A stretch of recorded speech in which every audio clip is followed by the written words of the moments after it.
بسم اللہ الرحمن الرحیم۔ اللہ تبارک و تعالیٰ کے پاکیزہ نام سے آغاز کرتے ہیں جو بہت مہربان نہایت رحم والا ہے۔ جیسے کہ آپ کو معلوم ہے کہ 48ویں حدیث پر ہمارا کلام چل رہا تھا، اور اس میں آخر میں نبی کریم صلی اللہ علیہ وسلم سے جب قیامت کے بارے میں کویسچن کیا گیا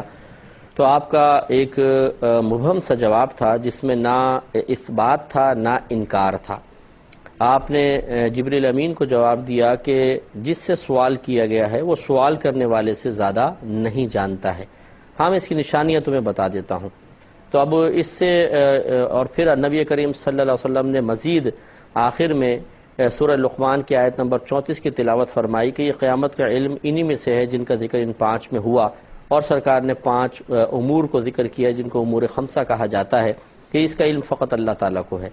اس پر ہمارا کلام چل رہا تھا کہ قیامت ہو یا روح کا علم ہو یا ماں کے پیٹ میں کیا ہے، کل کیا ہوگا، بارش کب ہوگی، کون کہاں کس زمین پر مرے گا، یہ یقیناً اللہ تعالیٰ تو جانتا ہی ہے، اس میں کوئی شبہ ہی نہیں ہے۔ لیکن کیا اللہ تبارک و تعالیٰ نے یہ علوم کسی اور کو بھی عطا فرمائی یا نہیں، اس میں تھوڑا سا اختلاف ہوا۔ ہم نے آپ کو بتایا کہ بعض علماء اس طرف گئے ہیں کہ یہ اللہ کے ساتھ خاص ہیں، کسی کو اس کا علم نہیں دیا گیا، لیکن اکثر علماء کرام اسی طرف ہیں کہ نبی کریم صلی اللہ علیہ وسلم کو بلکہ آپ کے وسیلے سے اس امت کے اکابرین کو بھی ان چیزوں کا علم حاصل ہو جاتا ہے۔ اور ایسا آپ دیکھا بھی، حضرت ابو بکر صدیق رضی اللہ تعالی عنہ کا جب وصال ہونے لگا تو آپ نے وصیت فرمائی تھی اپنی زوجہ کے بارے میں کہ ان کے شکم میں وہ حاملہ ہیں اور ان کے شکم میں لڑکی ہے، تو اس کا حصہ بھی مقرر کرنا۔ تو اگر صرف حمل ہوتا تو قانون قاعدہ یہ ہوتا ہے، کیلکولیشن کرنے کا طریقہ یہ ہوتا ہے کہ ایک دفعہ اس کو لڑکا تصور کرتے ہیں، پھر وراثت کی کیلکولیشن کرتے ہیں، پھر ایک دفعہ اس کو لڑکی مانتے ہیں، پھر وراثت کی کیلکولیشن کرتے ہیں اور انتظار کرتے ہیں کہ کیا پیدا ہوتا ہے۔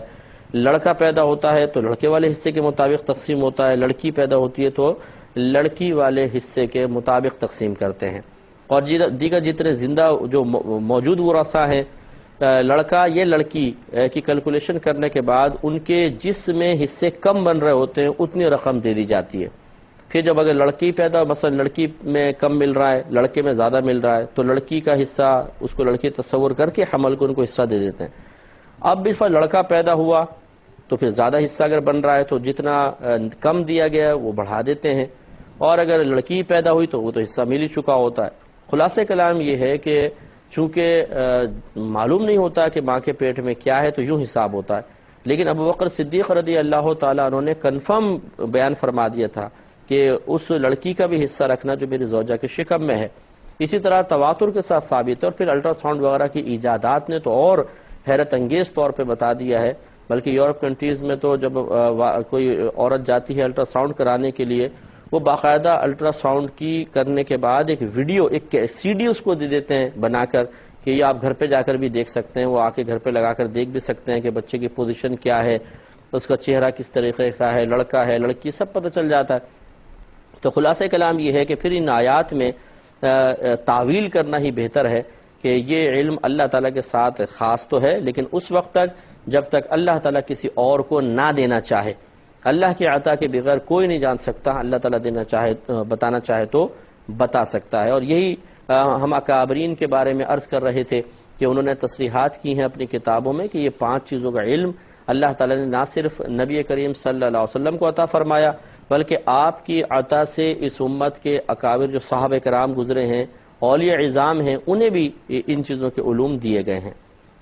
جو آخری میں نے حوالہ دیا تھا وہ امام رازی رحمۃ اللہ علیہ کی تفسیر کبیر کا حوالہ تھا کہ جلد نمبر 10 صفحہ نمبر 678 میں آپ نے فرمایا کہ اللہ تبارک و تعالیٰ نے عالم الغیب ہے، وہ اپنے مخصوص غیب یعنی قیامت قائم ہونے کے وقت پر کسی کو مطلع نہیں فرماتا۔ ہاں، اگر وہ اطلاع دینا چاہتا ہے تو اپنے جن سے راضی ہوتا ہے ان کو دے دیتا ہے، اور وہ اس کے رسول ہی ہیں۔ علامہ علاء الدین خازن رحمۃ اللہ علیہ نے بھی، جن کی تفسیر خازن بڑی معروف تفسیر ہے، انہوں نے یہ تفسیر کی ہے جلد نمبر 4 صفحہ نمبر 319 میں۔ علامہ تفتازانی رحمۃ اللہ علیہ شرح مقاصد جلد نمبر 5 صفحہ 6 میں بیان فرماتے ہیں۔ یہ بڑی شرح مقاصد بہت ہی مستند عقائد کے باب میں کتاب مانی جاتی ہے۔ فرماتے ہیں اور جواب یہ ہے کہ یہاں غیب عموم کے لیے نہیں ہے بلکہ مطلق ہے، یا اس سے غیب خاص مراد ہے، یعنی وقت وقوع قیامت۔ اور آیات کے سلسلہ رب سے بھی یہی معلوم ہوتا ہے، اور یہ بات کوئی بعید نہیں ہے کہ اللہ تعالیٰ بعض رسولوں کو وقت وقوع قیامت پر مطلع فرما دے، خواہ وہ رسول ملائکہ ہوں یا رسول بشر۔ گویا کہ خلاصہ یہی ہے کہ یہ بھی آپ بھی اس بات کے قائل ہیں کہ اللہ تبارک و تعالیٰ اپنے رسولوں میں سے جن کو چاہتا ہے علم عطا فرما دیتا ہے۔ شیخ عبدالحق محدث دہلوی رحمۃ اللہ علیہ لکھتے ہیں مدارج النبوت اور جلد نمبر 2 صفحہ نمبر 40 پہ ارشاد فرماتے ہیں، حق یہ ہے کہ قرآن کی آیت میں اس بات پر کوئی دلیل نہیں ہے کہ اللہ تعالیٰ نے اپنے حبیب صلی اللہ علیہ وسلم کو روح کی حقیقت پر مطلع نہیں کیا، بلکہ جائز ہے کہ مطلع کیا ہو۔ یعنی جائز سے مراد یعنی یہ جائز ہے کہ آپ اس کا اعتقاد رکھیں کہ مطلع کیا ہو، اور لوگوں کو بتانے کا حکم آپ کو نہ دیا ہو۔ اور بعض علماء نے علم قیامت کے بارے میں بھی یہی قول کیا ہے، اور بندہ مسکین یعنی اپنے بارے میں فرماتے ہیں، یہ کہتا ہے کہ کوئی مومن عارف حضور صلی اللہ علیہ وسلم سے روح کے علم کی کیسے نفی کر سکتا ہے، وہ جو سید مرسلین اور امام العارفین ہیں، جن کو اللہ تعالیٰ نے اپنی ذات اور صفات کا علم عطا فرمایا ہے، اور تمام اولین اور آخرین کے علوم آپ کو عطا کیے ہیں، ان کے سامنے روح کے علم کی کیا حیثیت ہے؟ آپ کے علم کے سمندر کے سامنے روح کے علم کی ایک قطرے سے زیادہ کیا حقیقت ہے؟ تو آپ غور کریں کہ شیخ عبدالحق محدث دہلوی رحمۃ اللہ علیہ کوئی معمولی شخصیت نہیں ہے، اور یہ غیر متنازع شخصیت ہیں۔ ایسا نہیں ہے کہ کوئی مخصوص مکتب فکر، کوئی مخصوص گروہ آپ کو مانتا ہو، دوسرا انکار کرتا ہو۔ ان کا سب ادب کرتے ہیں، احترام کرتے ہیں، ان کی علمیت مسلمہ ہے، اور یہ بر صغیر پاک و ہند میں علم حدیث لانے کا ان کو شرف حاصل ہے، اور یہ بہت بڑے اللہ کے ولی تھے۔ ان کے بارے میں معروف ہے کہ آپ کو شرف حضوری حاصل تھا۔ شرف حضوری کا مطلب یہ ہے کہ آپ جب چاہتے تھے نبی کریم صلی اللہ علیہ وسلم کی زیارت کر سکتے تھے، اتنا بڑا شرف حاصل۔ اور وہ یہ کہتے ہیں، آپ پھر الفاظ پہ ذرا غور کریں کہ کہتے ہیں، میں کہتا ہوں کہ کوئی مومن عارف یعنی اللہ کو پہچاننے والا عارف باللہ حضور صلی اللہ علیہ وسلم سے روح کے علم کی کیسے نفی کر سکتا ہے، وہ جو سید المرسلین اور امام العارفین ہیں، جن کو اللہ تعالیٰ نے اپنی ذات اور صفات کا علم عطا فرمایا ہے، اور تمام اولین اور آخرین کے علوم آپ کو عطا کیے ہیں، ان کے سامنے روح کے علم کی کیا حیثیت ہے؟ آپ کے علم کے سمندر کے سامنے روح کے علم کی ایک قطرے سے زیادہ کیا حقیقت ہوگی؟ تو اس لیے آپ بھی اس بات کے قائل رہے۔ اور یہ حضرت سیدی عبدالعزیز دباغ عارف کامل فرماتے ہیں، بہت یہ عارف آدمی ہیں، اللہ تعالیٰ کی بڑی پہچان رکھتے تھے، اور ان کی بزرگی، ان کی ولایت مسلمہ ہے، لوگ ان کو تسلیم کرتے ہیں۔ کہتے ہیں کہ رسول اللہ صلی اللہ علیہ وسلم سے ان 5 چیزوں کا علم کیسے مخفی ہوگا، حالانکہ آپ کی امت شریفہ میں سے کوئی شخص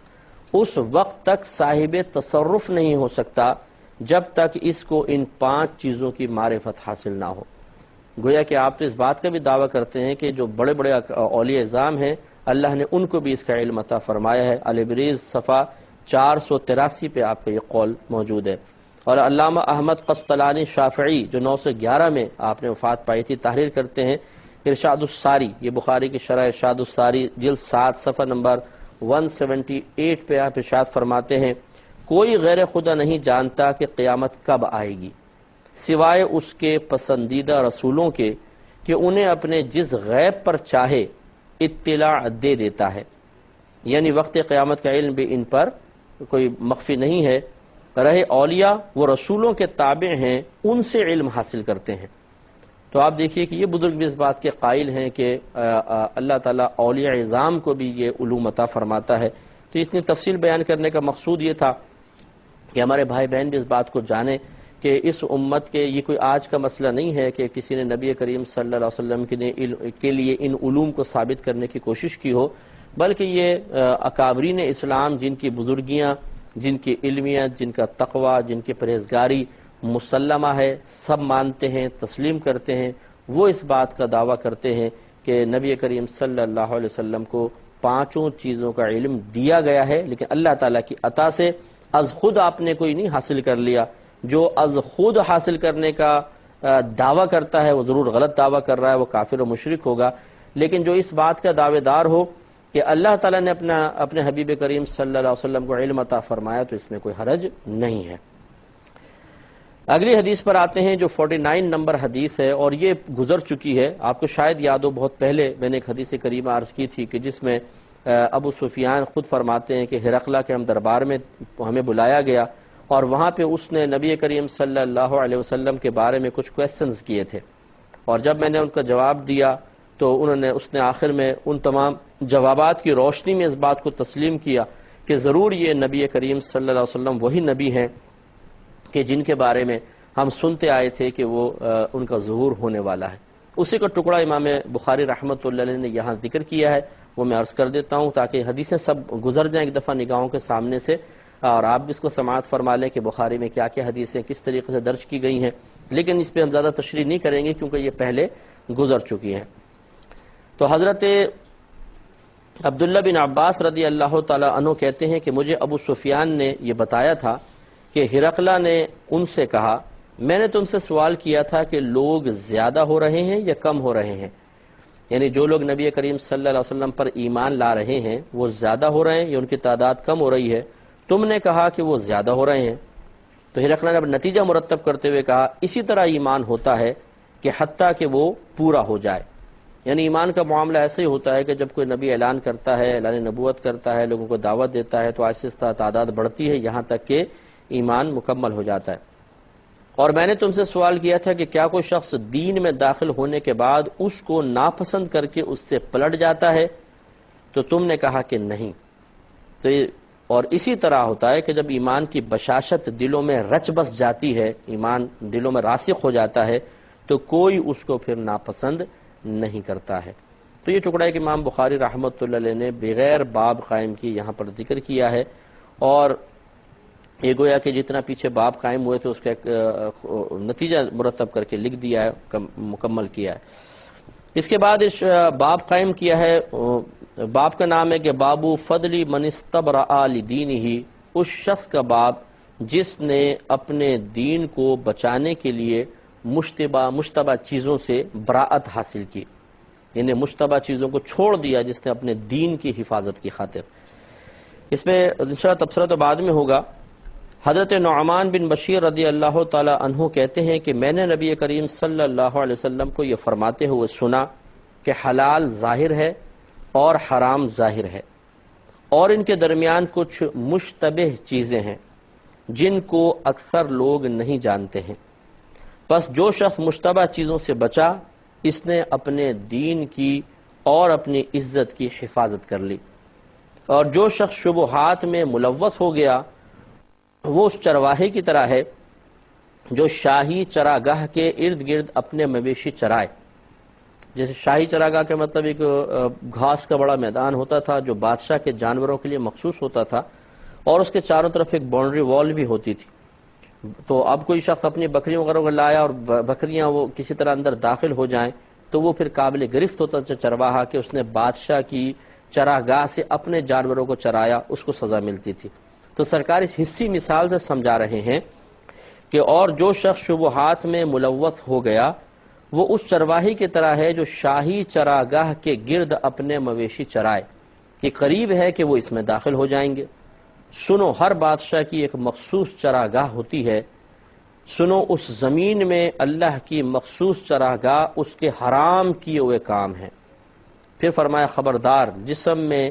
ایک گوشت کا ٹکڑا ہے، جب وہ درست ہو تو پورا جسم درست ہوتا ہے، اور جب اس میں فساد پیدا ہو جائے تو پورا جسم فاسد ہو جاتا ہے، سنو وہ دل ہے۔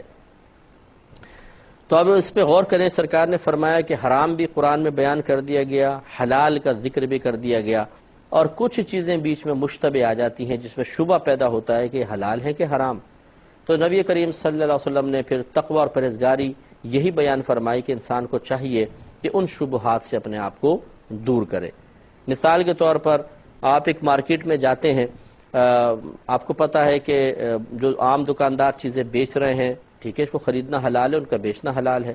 لیکن ایک مارکیٹ ایسی ہے جس میں چوری کا مال بکتا ہے، اور یہ یقینی سی بات ہے جہاں چوری کا مال بکتا ہے آپ کو معلوم ہے وہاں سے خریدنا حرام ہے، کیونکہ چوری کے مال کے وہ مالک نہیں ہیں، اور جو کسی مال کا مالک نہیں ہے وہ آگے اس کو بیچ نہیں سکتا۔ اور اگر ہمیں بھی پتہ ہو کہ یہ چوری کا مال ہے تو اس کو خریدنا بھی گناہ ہوتا ہے اور اصل مالک تک پہنچانا واجب ہے، یا خریدیں نہیں، منع کر دیں۔ لیکن اب بالفرض ایک مارکیٹ ایسی ہے جس میں آپ گئے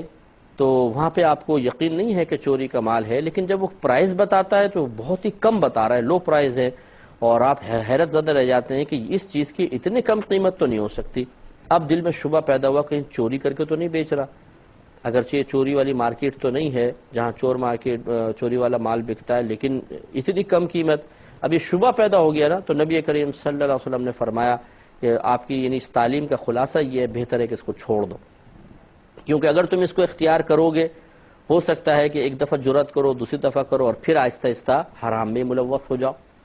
جیسے کہ ہوتا ہے پہلے انسان بعض چیزوں کو حلال سمجھ کے کر رہا ہوتا ہے، پھر آہستہ آہستہ حرام میں پڑ جاتا ہے۔ جیسے چیٹنگ کرنے والے لوگ ہوتے ہیں کہ بعض اوقات وہ لڑکیوں سے چیٹ کر رہے ہوتے ہیں اور وہ کہتے ہیں کہ جی ہم تو بہن سمجھ کے کرتے ہیں، کوئی خراب خیال ہمارے ذہن میں نہیں ہوتا، لیکن اب دیکھیں اس میں ایک شبہ ہے، یہ عورت کو دیکھنا، عورت سے گفتگو کرنا، یعنی سامنے دیکھنا، سامنے گفتگو کرنا بلا ضرورت، یہ ناجائز ہوتا ہے۔ اب یہاں پر وہ اگرچہ بالفرض دیکھ نہیں رہا، صرف چیٹ کر رہا ہے اور ہے بھی پاکیزہ چیٹ، تو اب بظاہر اس کو ایسا لگتا ہے کہ یہ حلال ہے، لیکن اس میں ایک خطرہ ضرور ہے کہ آگے چل کر شیطان جو ہے وہ خواہشات کو بھڑکا سکتا ہے اور انسان گناہ کی طرف مائل ہو سکتا ہے۔ لہذا جو اس کی پرواہ نہ کرے اور سوچے کہ نہیں چلو شبہ تو ہے، شاید میں حرام میں پڑ جاؤں، لیکن کوئی یقین کوئی ہے، اب وہ اختیار کرتا ہے تو پھر آہستہ آہستہ شیطان جو ہے وہ جو مخالف ہوتا ہے اس میں زیادہ اٹریکشن پیدا کرتا ہے، ادھر سے بھی ایک شوق بیدار ہوتا ہے، ادھر سے بھی ہوتا ہے، پہلے چیٹ جو ہے وہ کبھی کبھار ہوتی ہے، پھر لگاتار ہوتی ہے، پھر آہستہ آہستہ اس کے ٹاپکس بدل جاتے ہیں اور پھر گناہ کی طرف انسان مائل ہو جاتا ہے۔ تو نبی کریم صلی اللہ علیہ وسلم کے فرمانے کا اب مقصود یہی ہے کہ جن جن چیزوں میں آپ کو شبہ ہو جائے کہ ان میں اگر ہم زیادہ ملوث ہوں گے تو آہستہ آہستہ حرام میں ہی جا پڑیں گے، ان سے بچنا بہت بہتر ہے۔ حضرت عمر فاروق رضی اللہ تعالی عنہ فرمایا کرتے تھے، میں نے 70 چیزیں فقط اس لیے چھوڑ دی ہیں، یہ 70 حلال چیزیں صرف اس لیے چھوڑ دی ہیں کہ مجھے حرام میں مبتلا ہو جانے کا اندیشہ تھا۔ تو جب اتنے جلیل القدر صحابی ایسا کر رہے ہیں تو ہمیں بھی بدرجہ اولیٰ کرنا چاہیے۔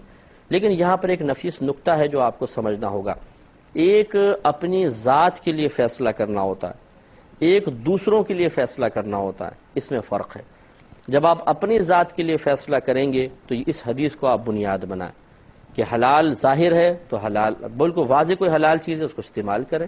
واضح حرام ہے اس سے بچیں، اور اگر کسی چیز میں آپ کو شبہ پیدا ہو جائے کہ حلال ہے یہ حرام تو اس میں بچنے کو ہی اختیار کریں، یہ تقویٰ ہے، پرہیزگاری ہے۔ مجھے بھی ایسا کرنا چاہیے، آپ کو بھی ایسا کرنا چاہیے۔ لیکن ایک ہوتا ہے دوسروں کے لیے فیصلہ کرنا، دوسروں کو فتویٰ دینا، دوسروں پہ حکم لگانا، اس میں یاد رکھیں کہ علماء نے یہی فرمایا کہ لوگوں کے لیے آسانی کے پہلو تلاش کریں، ان کو سخت پہلو نہ بتائیں کہ اس سے لوگوں کی زندگیاں تنگ ہوں گی۔ اس پہ انشاءاللہ کلام کریں گے، لیکن نیکسٹ پروگرام میں وآخر دعوانا ان الحمدللہ رب العالمین۔